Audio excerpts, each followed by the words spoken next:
Oke, jumpa lagi kita dengan Cak Ompong. Bagaimana Bapak Ibu sekalian serta para sohibul aneh? Tentu kita semua dalam keadaan baik dan sehat. Oke, politik warung kopi itu selalu membahas Anies Baswedan. Nah, kali ini yang dibahas adalah Anies itu jadi nggak sih nyapres nih? Nah, hasil diskusi sana sini, ternyata menemukan satu titik kesimpulan. Ternyata Anies itu hanyalah baca pres, bakal calon presiden dan juru kampanye Nasdem. Nah, terus capresnya nggak jadi gitu aja. Nah, kok bisa seperti itu? Ayo kita coba analisa. Nah, pertama itu adalah koalisi perubahan ya, yang terdiri dari PKS, Demokrat dan Nasdem sampai saat ini belum terbentuk. Ya, kalau toh itu masih diwacanakan itu di tataran paling bawah, tim kecil yang selalu membahas pepesan kosong. Tapi hingga saat ini itu belum menemukan titik terang. Itu yang pertama. Yang kedua, tentu pada saat Anies dinyatakan capres oleh koalisi, itu sudah sepaket dengan cawapresnya siapa. Nah, cawapres ini juga itu masih tarik-menarik. Ya, dari PKS mengusulkan Aher, dari Demokrat mengusulkan AHY. Kalau bukan dari mereka, AHY ataupun Aher, ya tidak ada untungnya buat PKS maupun Demokrat. Nah, sementara dari Nasdem menginginkan sekali bahwa cawapres itu bukan dari Demokrat maupun PKS. Itu yang kedua.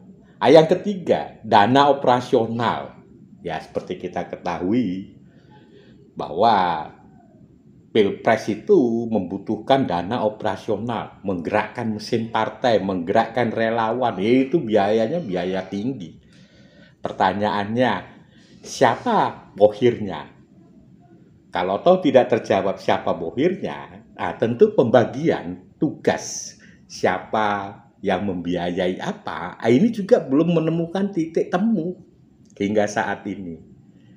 Ya, itu yang pertama. Jadi Anies tidak mungkin bisa capres. Yang kedua, mengenai kasus korupsi. Ya, beberapa hari yang lalu Pak Jokowi mengumpulkan Kapolri, Kejaksaan Agung, Ketua KPK, ya, Mahfud MD.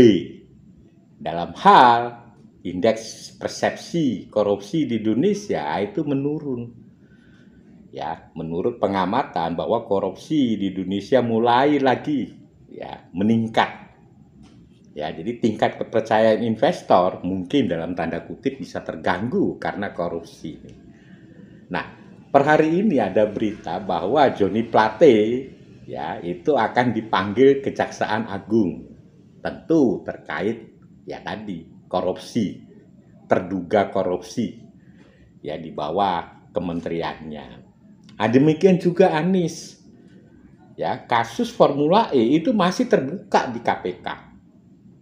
Ya, banyak yang ya mengatakan bahwa KPK menjolimi rencana Anies untuk maju capres.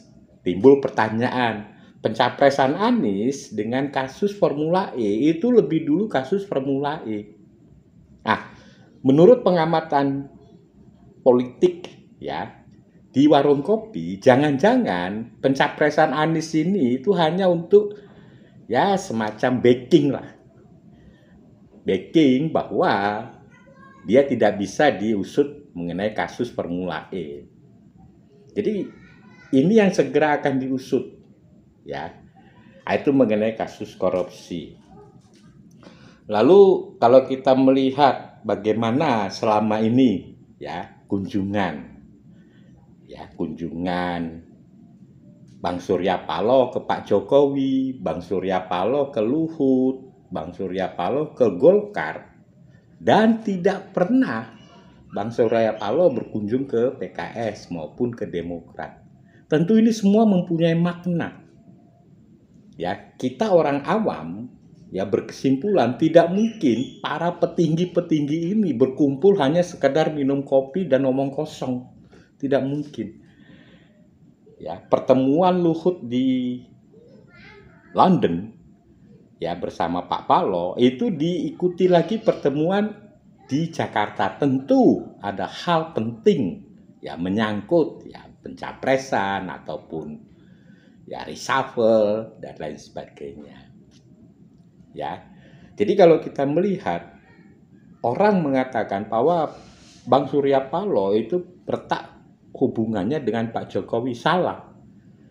Ya, Rabu Pon yang katanya kemarin ada rencana untuk reshuffle ternyata tidak ada. Nah, itu bukti bahwa hubungan mereka itu baik. Yang kedua, kalau kita amati pidato atau statement dari Bang Surya Paloh ketika ya ada pertemuan dengan Golkar dengan Pak Herlangga Tarto. Beliau mengatakan itu sangat clear bahwa Nasdem itu mendukung penuh ya kepemimpinan Pak Jokowi yang sudah sangat bagus hingga tahun 2024. Pertanyaannya kalimat itu, kapan Nasdem akan mendampingi Anies ya kampanye atau apapun lah mendaftar ke KPU kalau statement itu masih ada? Artinya Nasdem ya Bang Surya Paloh itu akan tetap bersama Pak Jokowi sampai kepada Pak Jokowi menyerahkan tampuk kepemimpinan negeri ini kepada presiden yang baru. Nah, itu artinya. Ya. Jadi statement Pak Surya Paloh yang mengatakan bahwa beliau akan tetap mendampingi sampai 2024 itu artinya. Yang kedua, kondusivitas. Ya, kalau kita melihat bagaimana keberhasilan pemerintahan Pak Jokowi ya terhadap penanggulangan COVID, resesi, ya politik, sosial politik di tanah air itu ikut serta ya Nasdem ikut serta terlibat. Jadi keberhasilan Jokowi adalah keberhasilan Nasdem. Ya. Nasdem menjadi bagian koalisi. Ya tentu ada sumbangsihnya baik itu pemikiran maupun tindakan dan lain sebagainya. Jadi sangat sulit mengatakan bahwa Jokowi dan Paloh itu retak. Kita yang mungkin salah tangkap.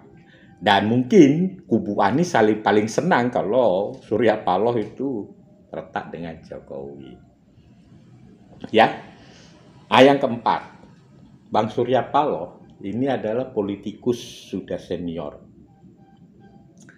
Ya, tadi kalau di atas tadi masalah koalisi, masalah korupsi, itu adalah ya semacam teknik lapangan lah itu. Tapi ada hal yang sangat penting sekali ketika berhadapan dengan Bang Surya Paloh, yaitu suasana kebatinan. Jadi timbul pertanyaan, kenapa Surya Paloh mencalonkan seorang Anies?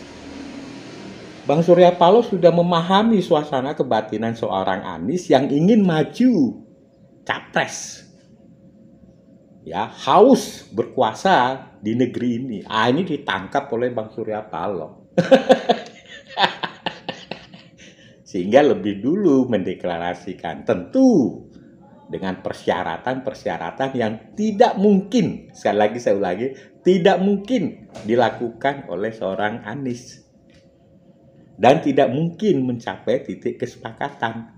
Sehingga pencapresan Anies pun batal. Itu dari sisi teknik lapangan. Jadi suasana kebatinan Bang Surya Paloh kalau kita perhatikan itu memang ya sudah berstandar senior. Itu yang pertama. Yang kedua, beliau ini kan belum pernah bekerja sama dengan PKS maupun Demokrat. Ya, hingga saat ini kita belum pernah itu melihat Bang Surya Paloh kedekatannya seperti Pak Erlangga Hartarto. Ya, kemarin itu bagaimana suasana kebatinan Bang Surya Paloh happy.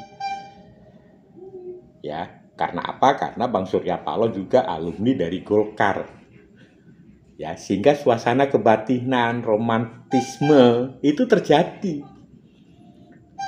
Untuk orang-orang yang berkelas seperti Bang Surya Paloh itu terkadang ya suasana kebatinan, bahasa tubuh itu menjadi hal yang sangat penting daripada hanya sekedar berhitung-berhitung sudah 20% lebih sehingga kita bisa maju capres. Bukan itu. Bukan. Bang Surya Paloh itu kelasnya bukan seperti hitung-hitungan itu, tapi suasana kebatinannya itu bisa nggak menerima. Ya, belum lagi di dalam tanya jawab ketika berkunjung ke Golkar, ya ada wartawan menanyakan apakah ada kemungkinan untuk bertemu dengan Ibu Megawati. Oh ya, sangat mungkin. Bagi kubu Anies, pertentangan atau ya polemik yang terjadi antara Nasdem dan PDIP, wah itu senang sekali kubu Anies. Kita salah bahwa politik itu panggung depan dan panggung belakang itu beda, bro. Ya, jadi kalau menurut saya mungkin nggak Bang Surya Paloh ketemu dengan Megawati? Sangat mungkin. Mungkin lebih dulu Bang Surya Paloh ketemu Megawati dibandingkan Bang Surya Paloh ketemu dengan ya Presiden PKS atau Ketua Majelis Syuro PKS. Ya, kemarin PKS berkunjung ke Nasdem. Bang Surya Paloh sama sekali dia tidak mengeluarkan statement. Bahkan kalau menurut Cak Ompong yang datang itu dan yang menemui itu bukan ring 1, ya ring 3 lah. Jadi dari situ kelihatan bahwa romantismenya itu tidak terbentuk sama sekali. Oke? Sehingga politikus warung kopi berkesimpulan Anies itu hanya bakal calon presiden dan juru kampanye Nasdem sampai pada waktu tertentu. Pada waktu kemudian bisa saja itu ditendang. Ya, dan tidak mungkin menjadi capres. Oke, sampai ketemu lagi kita.